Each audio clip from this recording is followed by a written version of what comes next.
It's locked, all right.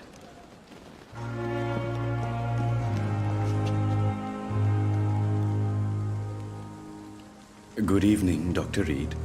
Such a pleasure to see you again.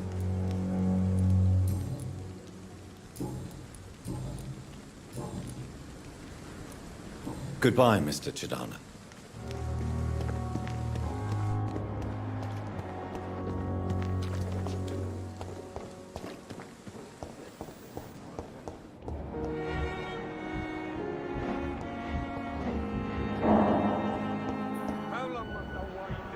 Blaming me will not further your agenda, sir. How long's it going to take to fix me? It's locked. A month?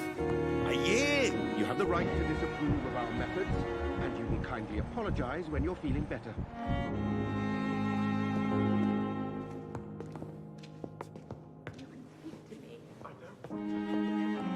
You always knew the words to calm the children, Helen. As for me, what a blundering idiot.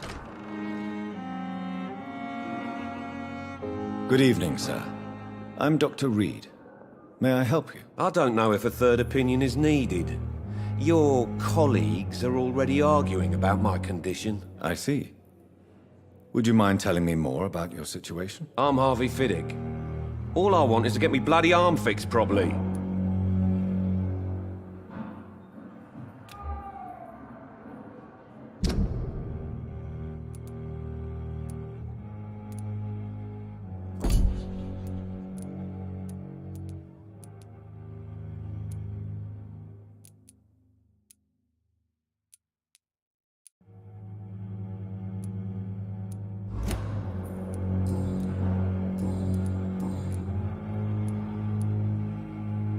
Tell me about the doctors who are arguing about your case. Strickland and Aykroyd.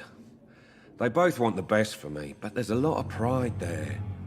Doctors are no different from carpenters, it seems. What do you mean? I often had professional arguments with rivals on a building site. Difference is, I disagreed about wooden nails, not flesh and bones. Tell me about yourself, Mr. Fiddick. I'm just a regular guy waiting to get his arm fixed, so I can return to work and to my family. I was more curious about what you were doing before being hospitalized. I'm a carpenter, and a good one too. But that means I need both arms to feed my family, Dr. Reed. Are you satisfied with your treatment here? Well, it's clear that I've chosen a bad time to be injured. Forgive my bluntness, but you seem overwhelmed by cases of the flu. I won't lie to you about it. I'm afraid we are. Are you sure you don't want to operate yourself, Dr. Reed? I have the feeling you're very capable, and your colleagues seem to think so too. In other circumstances, you would be right. But for now, I don't think I can take on the responsibility. My apologies.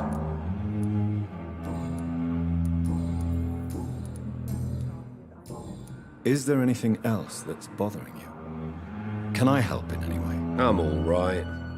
Considering the state of this place, I should consider myself lucky, I guess. Goodbye for now, Mr. Fiddick. I'll see you later. You always knew the words to calm the children, Helen. As for me, what a blundering idiot.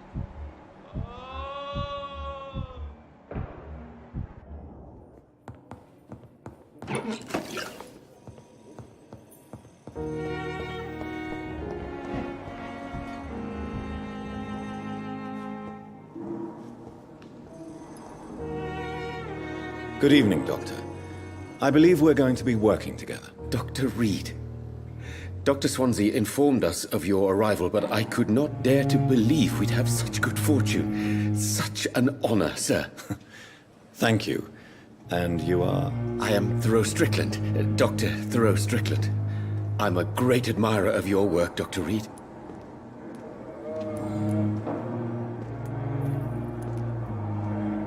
Please, could you tell me something about yourself? I'm a great admirer of your work concerning blood transfusion, Dr. Reed. I run my own experiments. I'm convinced it's the future. What made you choose to be a doctor? I'm not ashamed to admit you and your work have inspired me. I am honored to have the opportunity to work by your side.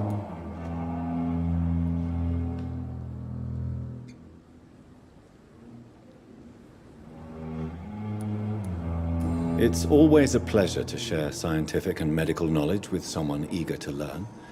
I'll be glad to help you if I can.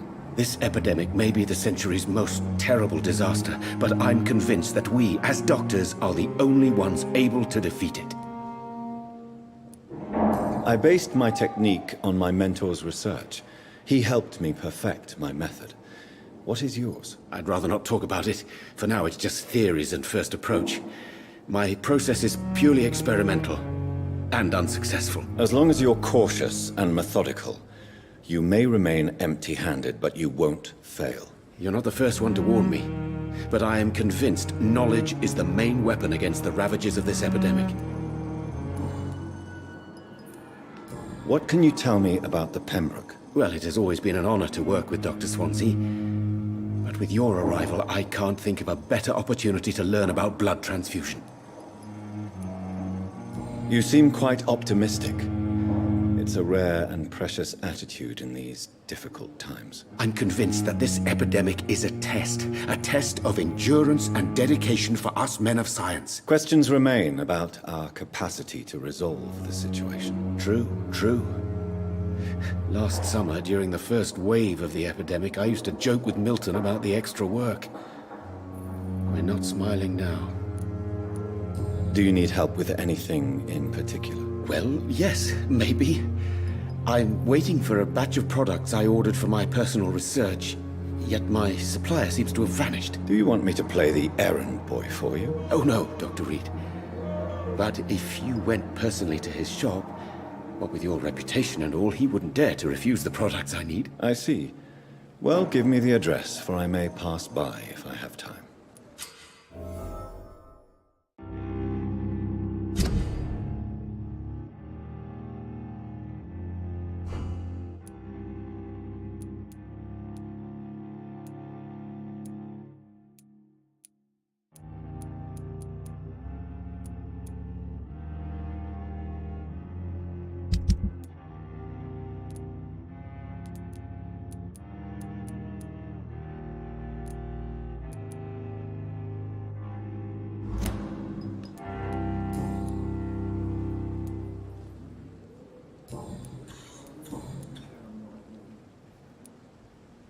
Tell me more about your willingness to experiment with new medical techniques. Harvey Fiddick is a patient suffering from a severe injury that could cripple him if not treated correctly.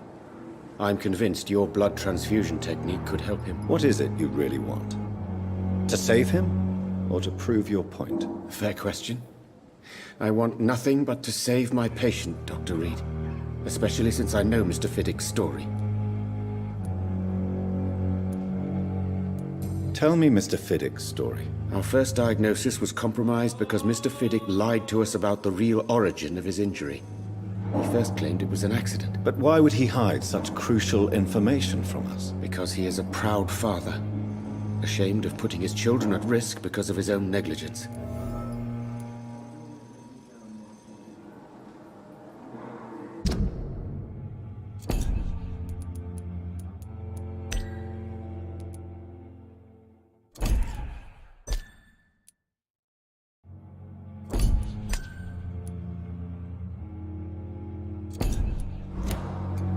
This personal involvement could also appear to be a lack of impartiality.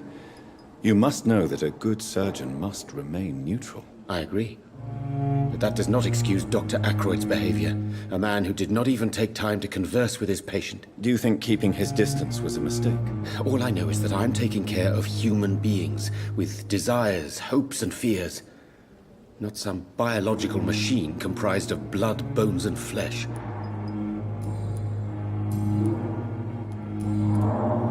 What do you think of Dr. Ackroyd's aversion to modern medical methods? It's a shame he's so narrow-minded. Dr. Swansea taught me that science is about exploring uncharted territory. I'm convinced that's true. With the influenza and all that's going on, you should put your differences aside, don't you think? Why is it so difficult to work together? I believe that if Dr. Ackroyd had been the one to discover the transfusion process, he would be the first to recommend its use. So you believe it's just a question of jealousy and pride? Dr. Ackroyd is as proud as he is blinded by his obsolete concept of medical science.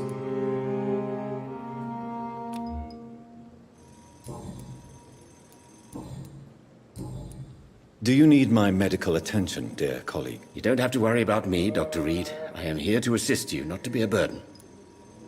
Goodbye, Dr. Strickland.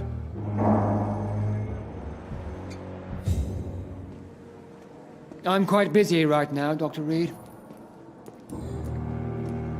Tell me, Waverly, what do you think of Dr. Strickland's enthusiasm for his experimental research? Strickland is playing with his patients' lives for pride and glory. Now that, sir, is unethical. Are you thinking about something in particular? Harvey Fiddick needs delicate surgery. I believe we should stick to the usual procedure, but my young colleague obviously disagrees.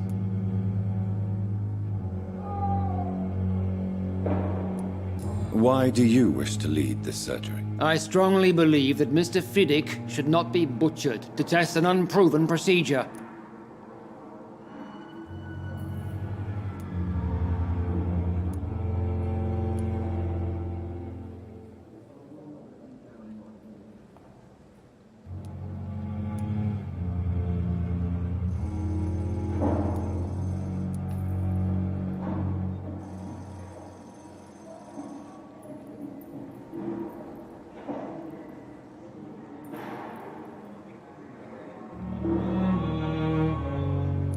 If you are going to lead this surgery, I'm trusting you to assume the consequences of your actions, whatever the result. I'm not the kind of man who runs away from his responsibilities, Dr. Reed. There is no need for you to be looking over my shoulder. And are you not afraid that your rivalry with Strickland may be blinding you? Rivalry? I guess you could call it that. But I will never be childish enough to let my personal feelings affect my judgment.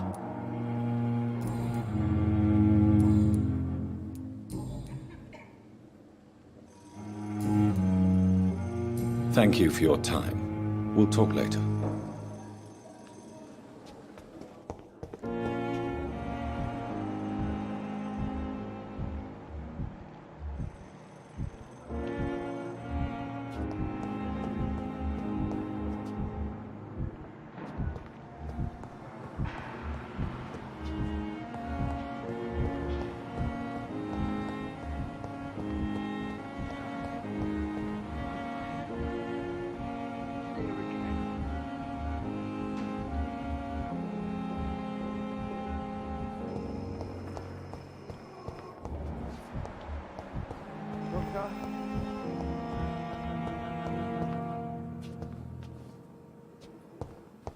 It's locked. Good evening, Nurse Hawkins. Good evening, Dr. Reed. Milton cheats patients out of their money at this hospital, Pippa. Are you his accomplice? Yes, I am. Is this your definition of being useful? By abusing the sick and poor? No. It is my definition of getting out of this useless life once and for all. Why do you do it? Why not? Most of the sick who paid for a bed are already dead, or will be soon. Don't you see the futility of all this?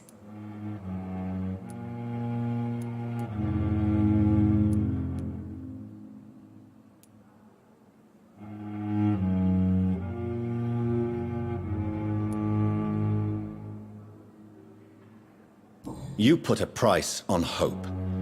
This goes against everything you swore to uphold as a nurse. Report me then, Dr. Reed. Report the little nurse and keep on lying about the surgical errors, the wrong dosages and diagnostics that we all covered for the sake of our colleagues. Whose idea was it? What difference does it make? We did it together, and I'm guilty as charged. Answer my question. It was my idea first, even though Milton would say it was his, to protect me.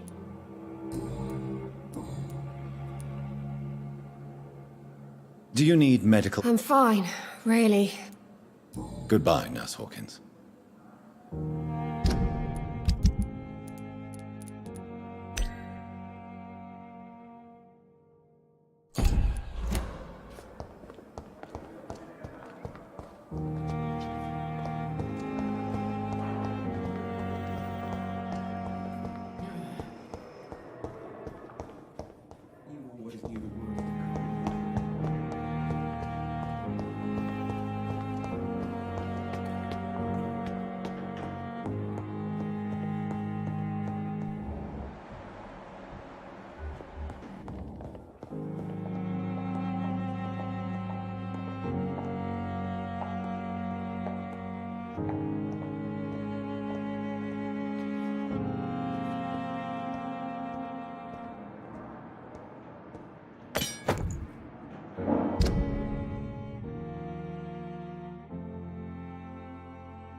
This must be the place.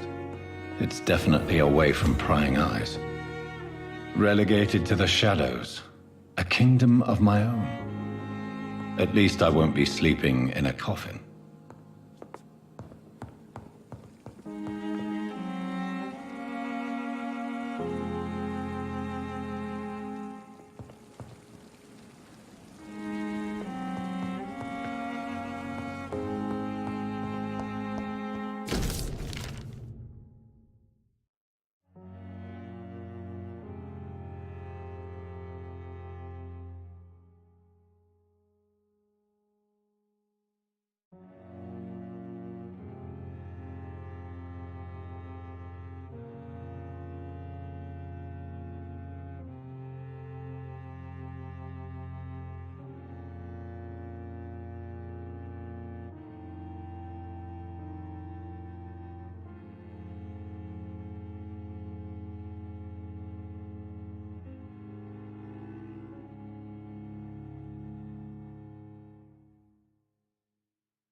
William Bishop's blood is much more unstable than human blood and shows extensive mutation.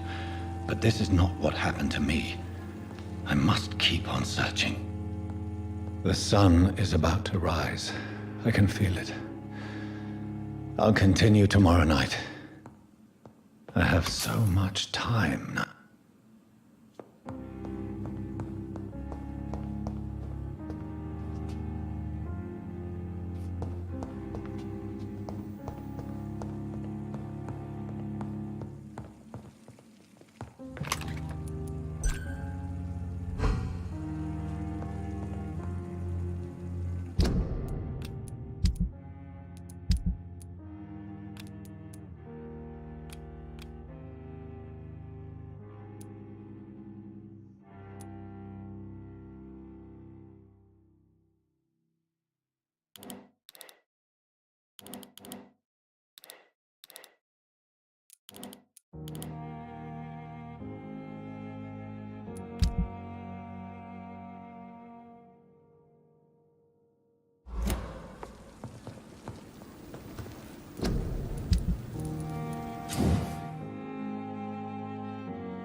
If I'm to stay here until my research is complete, I'd better learn to hide my true nature from the mob.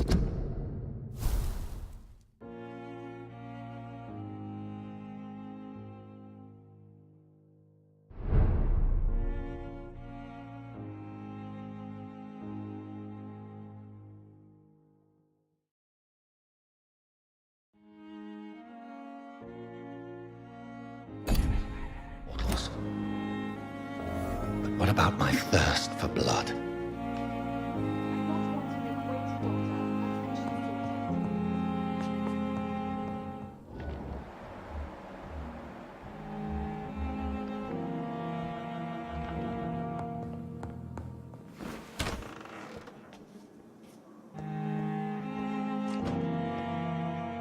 Yes, Nurse Crane? How can I help you?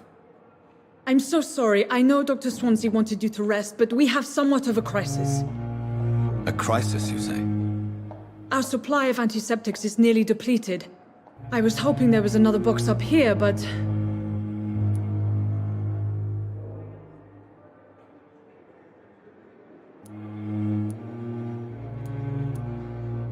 What type of hospital are you running? No antiseptics? You have been away too long, Doctor. With the war and now this epidemic, supplies have been running scarce for months now. I may have a solution.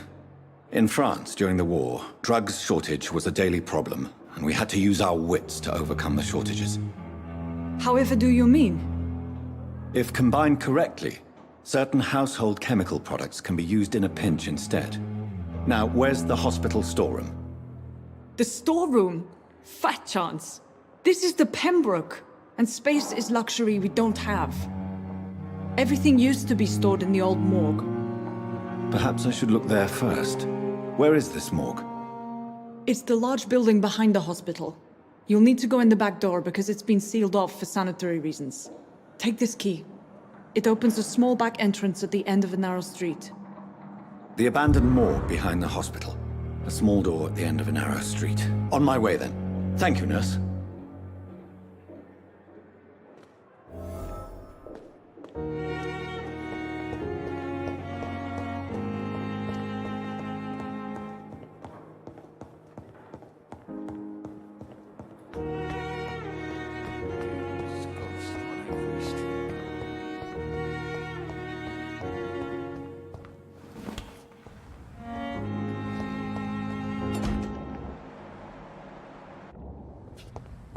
It's locked, all right.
It's locked.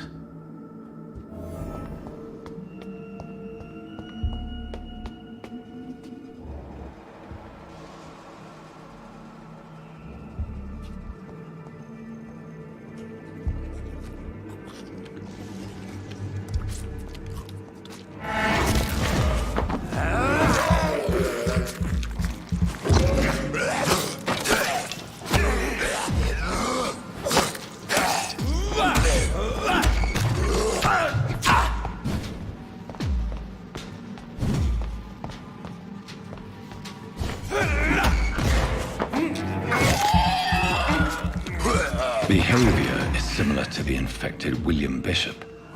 Must be the same strain. This sickness moves faster than influenza.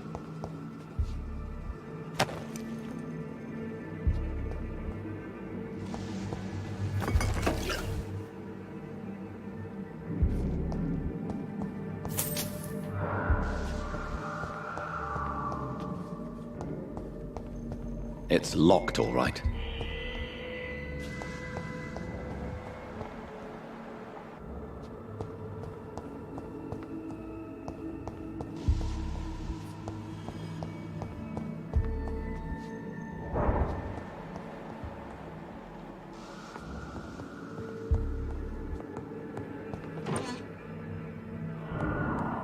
This key will surely grant me access to the basement.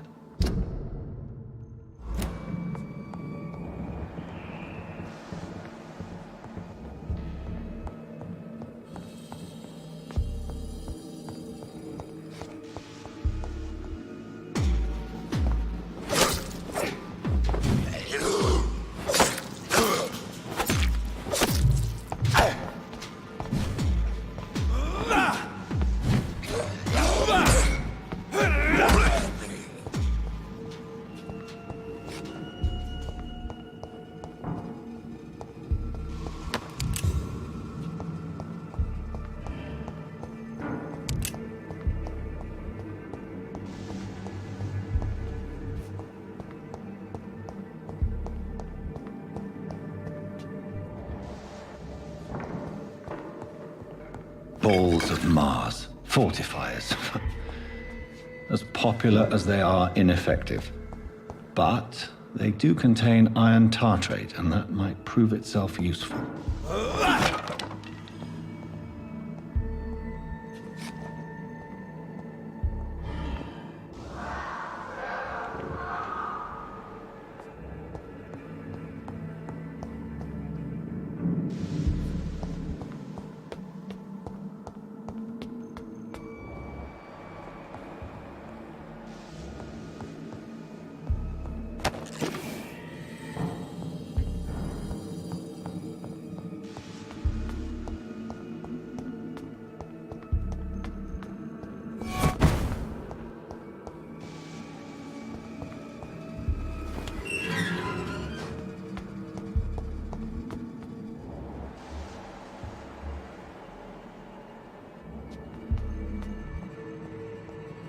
These skulls feed from corpses and the husks of animals. They're not after blood.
Mr. Connor's injuries don't match the report.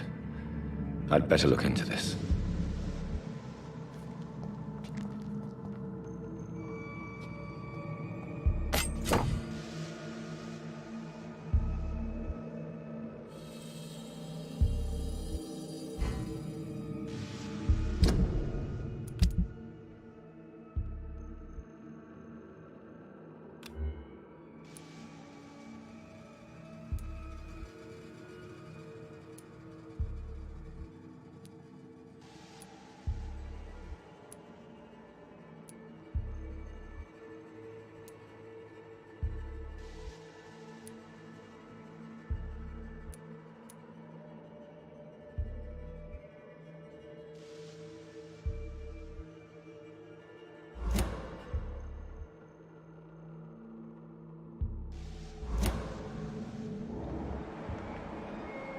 It's locked, all right.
Scowls can be so ferocious.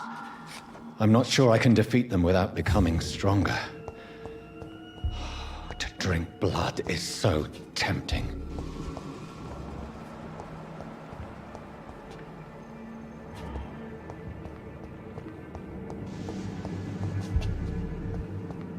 Sodium hypochlorite. Dangerous to administer, but efficient in the proper dosage.